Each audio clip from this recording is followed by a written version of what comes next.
के सेशन में आप लोगों का स्वागत है। भौतिक विज्ञान का हमारा विद्युत धारा के चुंबकीय प्रवाह ये चैप्टर चल रहा है और आज हम लोग जो डिस्कस कर रहे हैं वो है घरेलू विद्युत परिपथ। घर में हमारा जब इलेक्ट्रिसिटी जो आ रही है वो घर में उसका परिपथ कैसे बन रहा है वो आज हम लोग समझेंगे।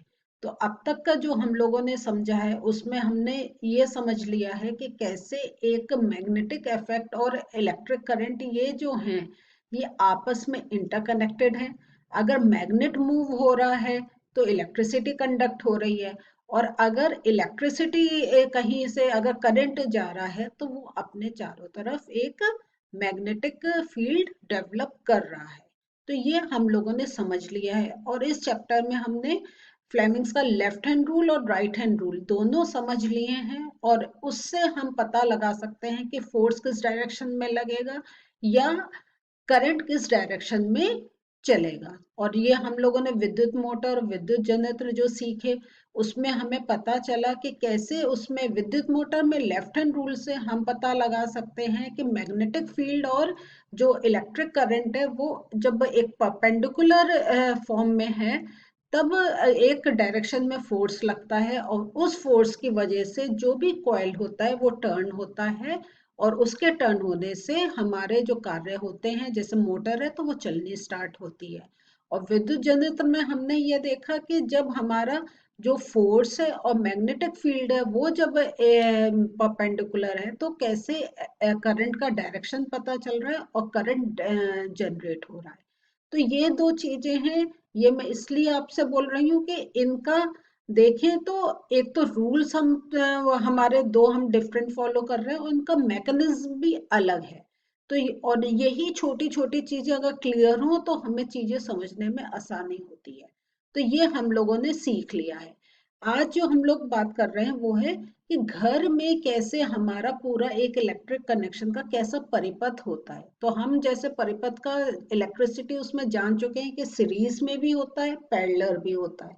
तो घर में क्या सोचते हैं कौन सा होगा, सीरीज वाला या पैरेलल? पैरेलल होता है। अगर आप लोगों को इसकी जानकारी है तो कैसे होता है, कैसे हमारे घर में इलेक्ट्रिसिटी आती है, आज हम लोग ये चीजें सीखते हैं। तो देखिए घर के उसमें आपकी ही बुक में ऐसा ये पूरा एक इन्होंने स्ट्रक्चर दे रखा है। तो इसको याद रखें कि कहाँ इसका कि कैसे क्या है, क्योंकि आगे जब हम इसका थ्योरी पार्ट पढ़ेंगे तो आपको ये पिक्चर समझने में आसानी और हो जाएगी और थ्योरी भी समझने में आसानी हो जाएगी। तो यहाँ पे आप ये देखें कि हमारे अगर एक बेसिक चीज देखें तो मेन हमारे दो तार होते हैं। ठीक है, वो कौन से हैं मैं अभी आपको बताऊंगी। और इसमें क्या होता है कि एक बाहर से हमारा जो एक पोल से जब हमारे घर में एक आता है तो यहाँ पे एक बोर्ड एक उस पर पूरे तार आते हैं। फिर हमारा विद्युत मापी होता है, मीटर से वो कनेक्टेड होता है जो मीटर मेजरमेंट करता है कि हम कितना जो करंट है वो यूज कर रहे हैं जिसके अकॉर्डिंग हमें बिल देना होता है। फिर घर के अंदर ये वितरण बॉक्स होता है और इससे हमारे पूरे घर में देखिए ऐसे इलेक्ट्रिक जो एक सर्किट बनता है। और यहाँ पे आपको देख रहे होंगे 220 वोल्ट का हमारा एक वो एक स्टैंडर्ड फॉर्म होता है कि हमारी हर मशीन हर कुछ इतने वोल्ट पर उसको चाहिए होता है। उससे थोड़े कम का भी होता है, वो अभी हम लोग डिस्कस करेंगे। तो मेन थिंग मैं आपको इसमें दिखाना चाह रही हूँ कैसे पहले एक मेन पोल से घर में आता है, फिर वो कैसे मीटर और जो फिर हमारा घर का जो एक होता है वो एक सर्किट बनता है। उस सर्किट से फिर और जो जैसे रूम्स में आपके बाथरूम में आपके किचन में कैसे कैसे वो वहां से पास डाउन होता है। तो ये देखने के बाद अगर बहुत अच्छा होगा कि आप या तो पूरा सेशन करने के बाद या अभी आप पॉज करके अपने घर के बाहर देख सकते हैं कहाँ से बिजली के तार आ रहे हैं और कैसे अंदर एक और बॉक्स से होके फिर वो दूसरे रूम्स में जा रहे हैं। तो अगर आप चाहें आप देख सकते हैं, जितना प्रैक्टिकल आप नॉलेज लेंगे आपके लिए आसान और चीजों को समझने में आसानी हो जाएगी। अब जो घर में विद्युत शक्ति की बात है तो हम अपने घरों में विद्युत शक्ति की आपूर्ति कैसे करते हैं, मुख्य तारों से प्राप्त करते हैं। तो वही जो मेन पोल से आ रहा है वो आ गया। फिर इन मुख्य तारों में से एक क्या होता है, लाल होता है, आवरण का होता है और इसको हम कहते हैं धनात्मक तार। या विद्युत में तार।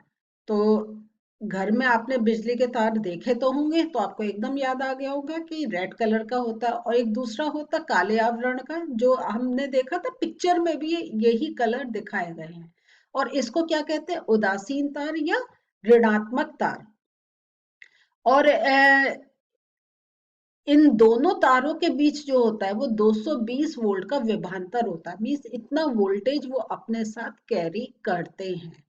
तो अगर ये एक स्टैंडर्ड फॉर्म है कि घरों में 220 वोल्ट की इलेक्ट्रिसिटी जाएगी। हर कंट्री में एक अलग अलग होता है, कहीं ज्यादा होता है, कहीं कम होता है। इंडिया का जो स्टैंडर्ड है वो 220 वोल्ट का है।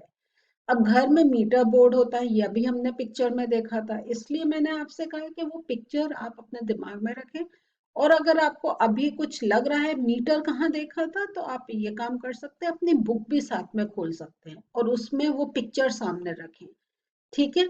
और इससे आप और समझ सकते हैं। लेकिन ये तो आप जानते ही होंगे कि घर में एक मीटर बोर्ड होता है जहाँ पे हमारा मेजरमेंट होता है कितनी हम इलेक्ट्रिसिटी यूज कर रहे हैं, क्योंकि हमें जो बिजली यूज करते हैं उसका हमें बिल भी देना होता है। तो ये जो होता है, ये मीटर बोर्ड से ये तार मुख्य फ्यूज से होते हुए विद्युत मीटर में प्रवेश करते हैं तथा इन्हें लाइन तारों से संयोजित किया जाता है। और ये तार घर के पृथक पृथक परिपथों में विद्युत आपूर्ति करते हैं। तो ये एक आप समझ लें कि ये जो है मीटर बोर्ड से ये तार मुख्य फ्यूज से होते हुए, अभी हम फ्यूज के बारे में पढ़ेंगे, और फ्यूज हम इलेक्ट्रिसिटी का जब करा था उसमें भी सीख चुके हैं। तो आप ये देखें वो मुख्य फ्यूज, तो यहाँ पे फ्यूज जो होता है एक मुख्य फ्यूज प्लस आपके हर आजकल हर मशीनरी में फ्यूज होता है, इवन घर में भी हम लगाते हैं। ये सब आप प्रिकॉशन मेजर ले रहे हैं, तो फ्यूज की अभी हम बात करेंगे। लेकिन आप ध्यान रखें ये एक जो वर्ड है मुख्य फ्यूज के, मेन जो है कि अगर आपका बाहर से करंट कुछ ज्यादा आ रहा है तो मुख्य फ्यूज क्योंकि तार उसके थ्रू जा रहे हैं, तो वहीं आपका वो कट डाउन हो जाएगा और आगे आपका नुकसान होने से बच सकता है। और जो घर में जो हमारे होते हैं, एक टाइप से दो टाइप के वो होते हैं परिपथ, एक होते हैं 15 एम्पियर विद्युत धारा और एक होते हैं 5 एम्पियर के। 15 एम्पियर होता है जिसमें हम हैवी चीजों का यूज करते हैं, जैसे एसी है, आपका गीजर है, कूलर है। तो आप ये देखेंगे कि आपको जैसे आपका फ्रिज जहां लगा है, आपका टीवी का जो है, आपका वो थोड़े से आप देखेंगे बड़े सॉकेट होते हैं, और जैसे बल्ब फैन के वो अलग होते हैं। तो ये क्योंकि उनको कितने एम्पियर कितना करंट उनमें से पास होना है वो कंट्रोल करते हैं। तो एक याद रखें, दो होते हैं मेन, एक 15 एम्पियर का, एक 5 एम्पियर का। तो जिससे हम हल्की चीजें यूज करते हैं वो हो गया 5 एम्पियर का, और जो हैवी का है तो, और ये घर में आपने सुना भी होगा, अगर आपके घर में हो रहा होगा, कि ये पावर सॉकेट है। पावर सॉकेट मीन्स 15 एम्पियर का। तो ये है चीजें हम जो पहले जनरल उसमें पढ़ते थे, अब आपको ये टेक्निकल चीजें पता चल रही हैं।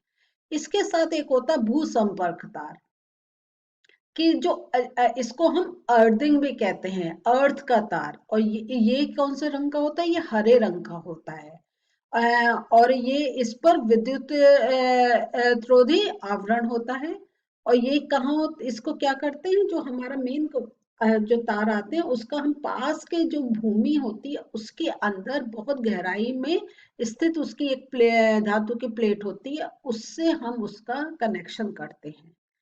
और ये जो तार होता है इसका उपयोग इलेक्ट्रिक जो आपकी आयरन है, टोस्टर है, टेबल फैन है, आपका फ्रिज है, ये जो है ये आदि धातु के आवरण वाली विद्युत साधित्रों में सुरक्षा के उपाय के लिए ये यूज किया जाता है। जहाँ पे हमारा थोड़ा सा एक मेटेलिक चीजें यूज होती हैं उनके साथ इसका जरूर यूज होता है। और ये धातु के आवरण से संयोजित भू संपर्क द्वारा विद्युत धारा के लिए अल्प प्रतिरोध का चालन पथ प्रस्तुत करता है। मीन्स ये एक कंट्रोल करता है कि अगर आपके घर में कुछ एक अगर कुछ एक इलेक्ट्रिक का कुछ एक प्रॉब्लम हुई है तो आपको शॉक नहीं लगे, क्योंकि हम जो चीजें ये जो मैं बताया, आपका टोस्टर है, आयरन है, ये सब क्या मेटेलिक चीजें हैं, तो ये भी गुड कंडक्टर है। तो इसके थ्रू आपको करंट नहीं लगे, तो वो भी उसको भी प्रिवेंट करने के लिए होता है।